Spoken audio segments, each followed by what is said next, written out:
Oke, di video sebelumnya kita sudah membahas tentang teknik interpolasi dengan pembentukan polinom Lagrange. Walaupun polinom Lagrange ini lebih efisien dibanding membentuk polinom dalam bentuk baku, namun ada juga kelemahan dari polinom Lagrange, yaitu yang pertama ada banyak sekali komputasi atau perhitungan yang perlu kita lakukan setiap kali kita menginterpolasi. Karena seandainya semakin banyak titik yang kita punya pada data, tentunya akan semakin banyak pula nilai Lagrange yang harus kita hitung. Nah, kemudian nilai Lagrange itu disubstitusikan ke skema dari polinom Lagrange-nya. Kemudian, kelemahan berikutnya adalah jika kita ingin menambahkan titik pada data atau kita ingin mengurangkan titik pada data, maka perhitungan LI yang sebelumnya sudah kita temukan itu tidak bisa lagi digunakan. Oleh karena itu, kita harus melakukan perhitungan ulang dari awal untuk menghitung nilai Lagrange untuk setiap I-nya. Nah, tentunya menjadi mubazir seandainya kita ingin menambahkan titik pada data ataupun kita ingin mengurangkan titik pada data. Nah, untuk mengantisipasi ini, maka kita bisa membentuk polinom dalam wujud lain yang disebut dengan polinom Newton. Dengan polinom Newton, seandainya kita ingin mengurangi titik pada data atau ingin menambahkan titik pada data, maka fungsi polinom Newton yang sudah kita punyai sebelumnya itu masih dapat kita gunakan, jadi tidak ada yang mubazir. Nah, oleh karena itu, di sini kita akan membahas teknik interpolasi dengan pembentukan polinom Newton. Sesuai dengan namanya, polinom Newton ini dicetuskan oleh ilmuwan bernama Newton. Nah, kita lihat mulai dari kasus yang sederhana untuk membentuk polinom Newton ini. Ide dasarnya masih sama seperti pada polinom Lagrange. Let's say kita punya ada dua buah titik pada data, yaitu titik P1 dan P2 yang berada di sini P1-nya dan di sini P2-nya. Dan kita ingin mengestimasi nilai Y yang berada di titik ini. Y yang berada di titik ini, nilai X-nya itu terletak antara X1 hingga X2 sehingga layak untuk dilakukan interpolasi. Nah, jadi ini sama persis dengan Lagrange tadi ya. Kita memandang segitiga P1QA dan segitiga P1P2B sebagai dua buah segitiga yang kongruen atau sebangun sehingga kita punya perbandingannya seperti ini. Kemudian dari panjang aki ini itu sama dengan Y dikurang Y1, kemudian panjang P1A itu ini, kemudian panjang B ke P2 ini, begitu juga panjang P1B ke P1 ke B adalah ini. Nah, kita punya persamaan ini karena yang kita ingin estimasi adalah nilai Y, maka kita sisihkanlah nilai Y dari persamaan ini sehingga kita punya bentuknya seperti ini. Dengan proses matematika yang sederhana ya, bisa dituliskan dari sini akan menjadi seperti ini nantinya. Nah, Newton itu menuliskan Y1 ini dipandang sebagai A0, kemudian yang ini Y2 kurang Y1 per X2 dikurang X1 itu dipandang sebagai A1. Sehingga bentuk ini atau formula ini bisa dituliskan menjadi Y sama dengan A0 ditambah A1 dikali X dikurang X1 ini. Jadi Y1 itu dinotasikan dengan A0 nantinya, kemudian Y2 dikurang Y1 per X2 dikurang X1 ini dinotasikan dengan A1. Kemudian X dikurang X1-nya ini tetap ya. Jadi kita punyai menurut polinom Newton Y sama dengan ini. Nah, A0 itu kan nilai Y1, di mana Y1 itu berdasarkan pada nilai Y pada titik P1 atau titik yang pertama. Kemudian A1 ini diperoleh dari ini, di mana Y2, Y1, X2, dan X1 semuanya adalah suatu bilangan, bukan variabel ya, karena Y1, Y2, X1, X2 itu berdasarkan pada informasi titik pada data. Sehingga A0 ini adalah suatu bilangan yang sudah diketahui, A1 juga suatu bilangan yang bisa dihitung menjalankan formula ini, kemudian X1 ini suatu bilangan berdasarkan pada titik pada data, sedangkan X ini adalah variabel. Nah, karena di sini variabel X-nya berpangkat 1, di mana X di sini tentunya terletak antara X1 hingga X terakhir ya, dan X ini berpangkat 1, maka kita bisa katakan bahwa Y sama dengan A0 tambah A1 kali X dikurang X1 adalah suatu bentuk fungsi polinomial yang tergantung pada variabel X, di mana pangkat tertingginya adalah 1. Jadi sama konsepnya sebagaimana konsep pada interpolasi, bahwa kalau kita punya informasi titik pada data sebanyak dua buah titik, maka polinom yang akan dibentuk adalah dengan pangkat tertinggi 1. Karena kalau kita punya n buah titik pada data, maka kita akan membentuk fungsi polinom dengan pangkat tertinggi n kurang 1. Nah, dengan demikian inilah yang merupakan polinom derajat 1 untuk dari Newton. Berbeda ya ekspresinya atau wujud atau penampakannya dengan polinom derajat 1 dari Lagrange. Jadi ini disebut dengan polinom Newton berderajat 1. Nah, selanjutnya tadi kan kita punya A1 ini rumusnya ini ya. Atau kalau di pembilang dan penyebut masing-masingnya secara serentak kita pindahkan, maksudnya tukarkan posisinya, Y2 kurang Y1 ini menjadi Y1 kurang Y2. Kemudian yang penyebutnya juga ditukar jadi X1 dikurang X2, boleh ya. Maka kita punya jadinya seperti ini. Nah, Y1 ini itu sama dengan nilai Y pada titik pertama, sedangkan Y2 sama dengan nilai Y pada titik kedua. Dan kita bisa katakan bahwa secara dalam kalkulus ya, bahwa Y itu sama dengan nilai fungsi pada X, sehingga Y1 ini bisa dituliskan sebagai fx1 dan Y2 ini bisa dituliskan sebagai f pada X2 atau nilai fungsi pada X2.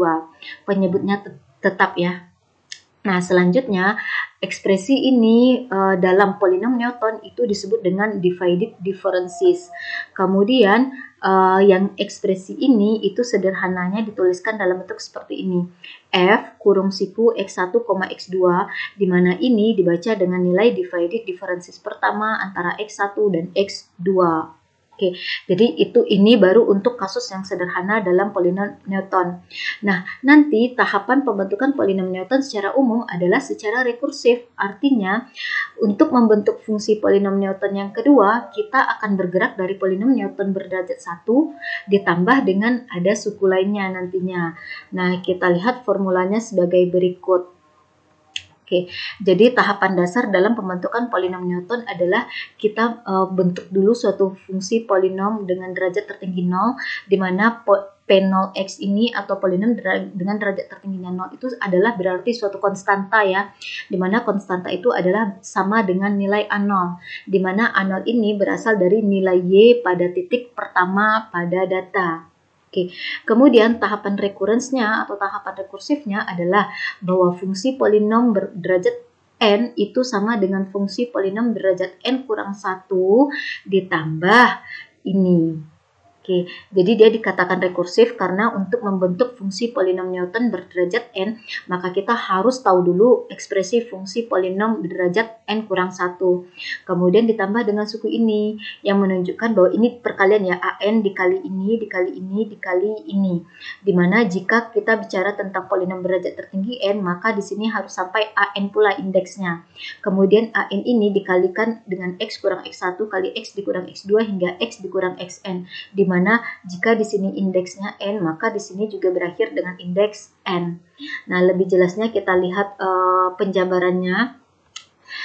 Untuk membentuk P1x, kita harus punya dulu P0x, kemudian ditambah dengan, nah karena di sini indeksnya 1, maka ditambah dengan A1, di sini indeksnya 1, kemudian dikali dengan x dikurang x1. Oke, P0x ini diambil dari nilai A0 ya, atau nilai Y pada titik pertama, atau dituliskan seperti ini. Kemudian kalau kita ingin membentuk polinom berderajat 2, maka secara rekurens rumusnya adalah polinom berderajat 1 ditambah dengan suku ini, di mana suku yang ditambah itu adalah ini, yaitu A2 dikali, kalau tadi kan hanya sampai dikali X dikurang X1 ya, sekarang X kurang X1 ini tetap saja dipakai, tapi lanjutkan lagi dengan X dikurang X2, jadi kapan berhenti melakukan perkalian dengan X dikurang sesuatu, yaitu perhatikan indeksnya harus sama dengan indeks di sini, dan indeks di A ini harus sama dengan indeks di P ini. Nah, kalau kita manfaatkan P1x yang di sini, kita buka P1 ini, yaitu dia sama dengan ini, yaitu A0 ditambah A1 kali X kurang X1. Nah, yang ini adalah suku tambahan untuk P2x. Nah, bisa amati polanya ya. Jika kita ingin membentuk fungsi polinomial dengan derajat tertinggi 2, maka kita butuh A0, A1, hingga A2 terakhir yang kita butuhkan. Kemudian yang suku pertama konstanta, suku kedua itu adalah suku linearnya, yaitu X dikurang X1. Kemudian untuk A2 ini, ada dua buah perkalian, yaitu X kurang X1 ini tetap dibawa ke sini, tapi lanjutkan lagi dengan X dikurang X2. Jadi dikurang X2 karena di sini berakhir dengan indeks A2. Kemudian untuk membentuk fungsi polinomial dengan derajat tertinggi 3, itu berasal dari fungsi polinomial dengan derajat tertinggi 2 ini tambah, nah ada suku barunya yaitu ini, A3 karena di sini P3 ya, A3 dikali yang X kurang X1 kali X kurang X2-nya di bawah, kemudian lanjutkan dengan kali X dikurang X3. Nah, yang P2X ini kita bongkar menjadi manfaatkan ini ya. Nah, ini adalah P2X, kemudian tambah dengan A3 dikali yang dua suku ini kembali di bawah, lanjut dengan X dikurang X3. Nah, begitu seterusnya. Makanya disampaikan bahwa dalam polinom Newton, untuk membentuk fungsi polinom Newton, maka polinom Newton yang sebelumnya sudah terbentuk itu masih bisa kita manfaatkan. Oke, kemudian tadi ini sudah disampaikan ya bahwa A0 itu sama dengan Y1 atau nilai Y yang berada pada titik pertama. Kemudian untuk A1 itu rumusnya adalah Y1 kurang Y2 per X1 kurang X2 atau ini. Atau dinotasikan dengan ini. Yaitu ini, itu dalam pembentukan polinom Newton disebut dengan nilai divided differences pertama antara X1 dengan X2. Kemudian ada A2 tadi di formula ini, tadi kan A2 itu pastinya dalam pembentukan P2 ya, ini. A2 ini. A2 ini berasal dari ini, yaitu nilai divided differences pertama yang melibatkan X1 dengan X2 dikurang nilai divided differences pertama yang melibatkan X2 dengan X3 dibagi dengan X1 dikurang X3. Jadi dalam menentukan nilai A2, kita harus tahu dulu tuh nilai A1-nya. Oke, nanti ini dinotasikan dengan ini, dibaca ini dengan divided differences kedua antara X1, X2, dan X3. Nah, lebih jauhnya lagi nanti akan kita lihat melalui skemanya supaya lebih terbayang. Oke, sebelum kita ke skema, perhatikan dulu notasi-notasi yang perlu difahami dalam divided differences. Jadi, di sini untuk membentuk polinom Newton, teknik yang dilakukan adalah teknik divided differences. Jadi teknik interpolasi yang kita bahas di sini biasa disebut juga dengan interpolasi Newton divided differences. Oke, ada yang disebut istilahnya dengan divided differences pertama antara XI dengan XI plus 1. Jadi indeks I-nya ini harus berturut-turut. Kalau kita mau menghitung nilai divided differences pertama antara X2 dengan X4 itu tidak bisa, adanya X2 dengan X3, jadi berturut-turut. Nah, secara umum nilai divided differences pertama antara XI dan XI plus 1 itu dirumuskan dengan nilai fungsi di XI dikurang nilai fungsi di XI plus 1 dibagi dengan nilai XI ini dikurang dengan XI plus 1-nya. Jadi yang nilai yang XI dengan XI plus 1 ini dikurang. Kemudian ada istilahnya disebut dengan divided differences kedua. Nah, kalau tadi divided differences pertama itu antara dua buah X, sekarang kalau divided differences kedua, maka dia melibatkan 3 buah X, yaitu XI, XI plus 1 hingga XI plus 2. Di mana secara umum dirumuskan sebagai berikut, yaitu nilai divided differences antara XI, XI plus 1, dan XI plus 2 sama dengan nilai divided differences pertama antara XI dan XI plus 1 dikurang nilai divided differences pertama antara XI plus 1 dengan XI plus 2 dibagi selisih antara nilai X yang pertama dengan nilai X yang di ujung atau terakhirnya. Jadi ini dikurang ini. Nah, ini dia. Nanti divided differences ketiga melibatkan 4 buah X, yaitu XI, XI plus 1, XI plus 2, dan XI plus 3. Ada 4 buah ya, dimana secara umum dinotasikan dengan ini, yaitu divided differences ketiga yang melibatkan XI, XI plus 1, XI plus 2, dan XI plus 3 sama dengan. Nah, ini ingat kalau ada 3 buah X di dalam kurung siku ini, berarti kita bicara divided differences kedua. Jadi rumus ini sama dengan nilai divided differences kedua yang melibatkan XI, XI plus 1, dan XI plus 2 dikurang divided differences pertama yang melibatkan XI plus 1, XI plus 2, dan XI plus 3 dibagi dengan nilai X yang pertama dikurang dengan nilai X yang terakhir. Oke, nanti lebih jelasnya kita lihat di skema, yang penting tahu dulu dengan notasi-notasi ini. Oke, nah dari sini kita tahu bahwa setiap kali kita ingin menghitung nilai divided differences ke n, entah ke 10, entah ke 100 dan sebagainya, maka kita harus menghitung dulu nilai divided differences sebelumnya. Misal, di sini kita mau menghitung nilai divided differences ketiga, maka kita harus tahu dulu nilai divided differences keduanya. Nah, untuk mengetahui nilai divided differences kedua, kita harus tahu dulu nilai divided differences pertamanya. Jadi, rekursif atau recurrence ya. Oke, berikut adalah langkah-langkah untuk menemukan polinom Newton dengan metode divided differences.